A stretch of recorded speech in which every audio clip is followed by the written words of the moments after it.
बिहार के मुख्यमंत्री नीतीश कुमार ने सीएम पद छोड़ने का ऐलान कर दिया है। नीतीश कुमार ने राज्यसभा चुनाव लड़ने की इच्छा जाहिर की है।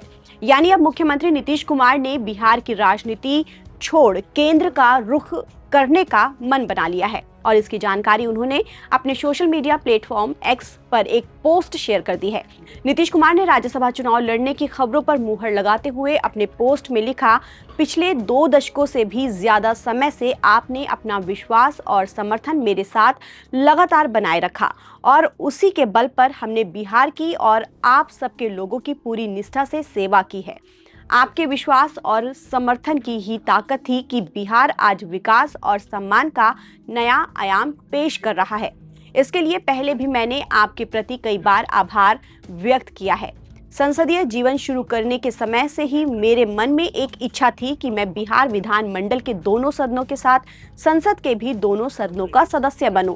इसी क्रम में इस बार हो रहे चुनाव में राज्यसभा का सदस्य बनना चाह रहा हूं।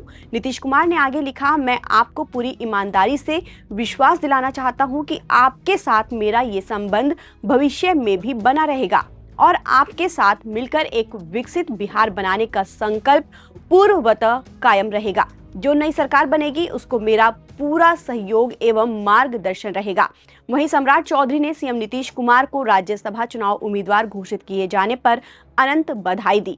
नीतीश कुमार के इस पोस्ट से ये तो साफ हो गया है कि वो बिहार सीएम की कुर्सी छोड़ रहे हैं, लेकिन अब सवाल ये उठता है कि नीतीश कुमार के बाद बिहार का अगला सीएम कौन बनेगा और जिन नामों पर चर्चा हो रही है वो कौन है। तो चलिए इस वीडियो में जानते हैं। बिहार के अगले मुख्यमंत्री को लेकर कयासों का बाजार गर्म है। कहा जा रहा है कि इस बार बीजेपी का सीएम होगा। बीजेपी हमेशा अपने फैसलों से राजनीतिक पंडितों को हैरान करती रही है, लेकिन फिलहाल परिस्थितियों में 3 बड़े नेताओं के नाम सीएम पद की रेस में सबसे ऊपर है। पहला नाम सम्राट चौधरी। मुंगेर के लखनपुर में जन्मे सम्राट चौधरी वर्तमान में बिहार बीजेपी के सबसे कद्दावर चेहरों में से एक हैं। उनके पिता शकुनी चौधरी भी राजनीति के दिग्गज रहे हैं। 1990 में राजनीतिक करियर की शुरुआत करने वाले सम्राट राबड़ी देवी और जीतन राम मांझी की सरकार में मंत्री रह चुके हैं। साल 2014 में आरजेडी छोड़ बीजेपी में शामिल हुए।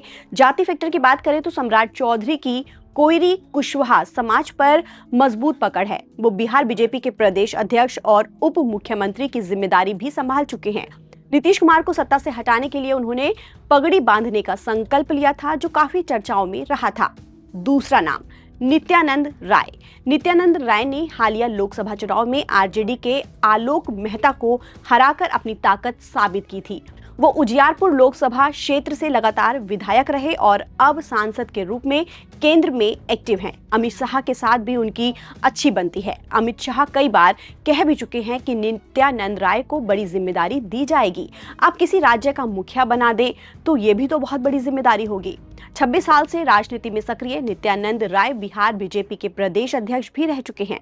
फिलहाल वो केंद्र सरकार में केंद्रीय गृह राज्य मंत्री की जिम्मेदारी संभाल रहे हैं। बीजेपी उन्हें आरजेडी के पारंपरिक यादव वोट बैंक में सेंध लगाने वाले सबसे मजबूत ऑप्शन के रूप में देखती है। ओबीसी मतदाताओं के बीच उनकी स्वीकार्यता उन्हें सीएम पद का प्रबल दावेदार बनाती है। तीसरा नाम दिलीप जायसवाल।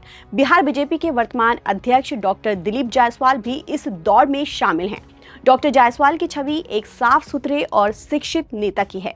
राजनीतिक सफर की बात करें तो डॉक्टर दिलीप जायसवाल 22 साल तक बिहार बीजेपी के प्रदेश कोषाध्यक्ष रहे हैं। नीतीश सरकार में मंत्री पद भी संभाल चुके हैं। 2009 से वो लगातार एमएलसी के सदस्य हैं। उन्होंने पूर्णिया, किशनगंज और अररिया क्षेत्र का विधान परिषद में प्रतिनिधित्व किया है। जायसवाल कलवार जाति अन्य पिछड़ा वर्ग से आते हैं और बीजेपी के संगठन में उनकी गहरी पैठ है। सीमांचल क्षेत्रों में दिलीप जायसवाल की पकड़ भी काफी मजबूत है।